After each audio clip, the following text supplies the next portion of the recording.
Welcome to the April edition of What's in Bloom at the Ruth Bancroft Garden.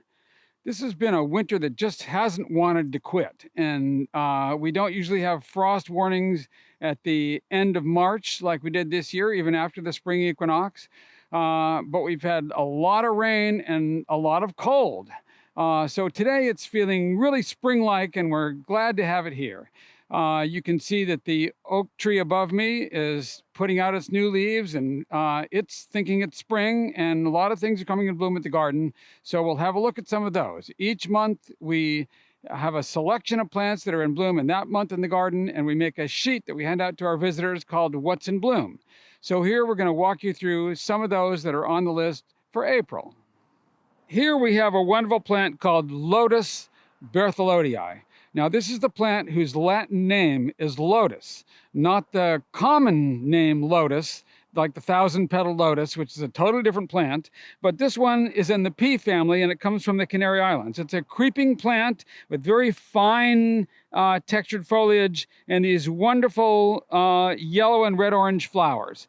Its common name is the parrot's beak. When you look at it from on the top, you don't see what's parrot's beak about it, but when you look at it from the side, it comes to a point, and you can see why it got that common name. It's a creeping plant, often used as a plant to spill over a container or something like that. But here we've let it climb up the fence and let the fence support it, and it's gotten to be really a wonderful plant, just coming into bloom now, but it's going to be a massive bloom soon. Lotus berthelotii. There are some plants that don't make much of an impression from far off, but are absolute marvels when seen up close. And that's the way it is with Ferraria crispa. So Ferraria is a genus in the iris family, and it comes from South Africa. And when you see these flowers up close, they almost look like little mutant starfish. They've got all kinds of speckles and stripes and ruffles and patterns, and are just marvels of design, but they're not brilliantly colored, so you don't see it from afar. But anyway, worth a close look. It's right when you're coming into the garden, a wonderful patch of it. There's lots of flowers now and more that haven't started to bloom yet that are going to come, so it's really going to make a great show this year. Ferraria crispa. The genus Acacia is in the pea family, and it's always been a very, very large genus. Recently, the genus has been cut up. So the place with the most species, Australia, those plants have kept the name Acacia, whereas the other ones from Africa, from the desert Southwest here in the United States, have been moved into other genera. So this Australian group is still a huge, huge group and very diverse. And here is a very unusual member, and this one is Acacia glaucoptera. The name means blue-green wing, and that's because the stems are flattened into these wing-like projections, and then the little flower clusters come right out of the stem. It's a very odd-looking flower arrangement, and a very unusual bush that's one of the Australian acacias, Acacia glaucoptera. Leucadendron is a South African genus of shrubs, and in some cases small trees, in the Protea family. So this one is called Leucadendron Little Bit.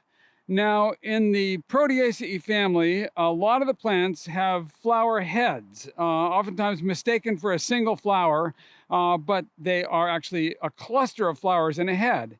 And in Leucadendron, very often the flower cluster is quite small and sort of cone-like and cupped within bracts. And oftentimes the bracts are really the showy part, and the flower head hidden in the middle of them is scarcely noticed.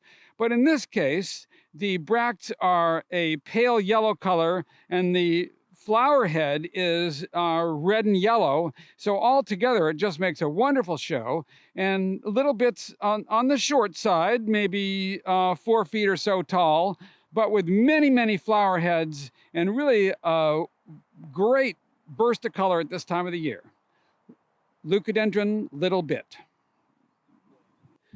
The Ruth Bancroft Garden has a lot of yucca species, and they range from little ones only a foot or so high to towering giants. And they bloom at different times of the year. So some in the spring, some in the summer, some in the fall, but not in the wintertime. So there's a long period in the wintertime when there aren't any yuccas in bloom. And then in the spring, this is our first one to come into bloom. This is Yucca treculeana from South Texas and adjacent northeastern Mexico. As you can see, it forms quite a lot of stems. It gets to be a considerable size and makes spectacular plumes of white flowers when it blooms in the spring. Yucca treculeana. Aloe is a large genus in the asphodel family, and they occur mostly in Africa, but also in Arabia and in Madagascar as well. And the genus has been widely used for medicinal purposes since ancient times. So many people know about aloe vera, for example, and its use for salves and skin creams and shampoos and so on. But a lot of other aloes, their primary use is for showy plants in the garden. And so this one here is a natural hybrid between two species from Zimbabwe. So one of these is Aloe aculeata with very prickly leaves that doesn't get a stem, and the other is Aloe excelsa that gets a very large rosette and a tall trunk and has a many-branched inflorescence. So this came with a seed batch of Aloe aculeata from Zimbabwe. And when we grew it, it was different from all the others. The rosette was bigger and the leaves were longer. And so we realized that it's a natural hybrid between Aloe aculeata and Aloe excelsa. So both are aloes that are quite abundant in Zimbabwe, and both have very showy flowers. This flower really looks more like Aloe aculeata, the mother plant, than it does like the other parent, Aloe excelsa. But as it gets larger, I expect it to get more branches on the inflorescence in keeping with its other parent. Anyway, marvelous flower that changes from red-orange at the bud stage to kind of a greenish yellow as the flowers open. Aloe excelsa ex aculeata, or the other way around, aculeata ex excelsa. When two plants occur next to each other in nature, two different species, and they spontaneously cross with each other, we call that a natural hybrid.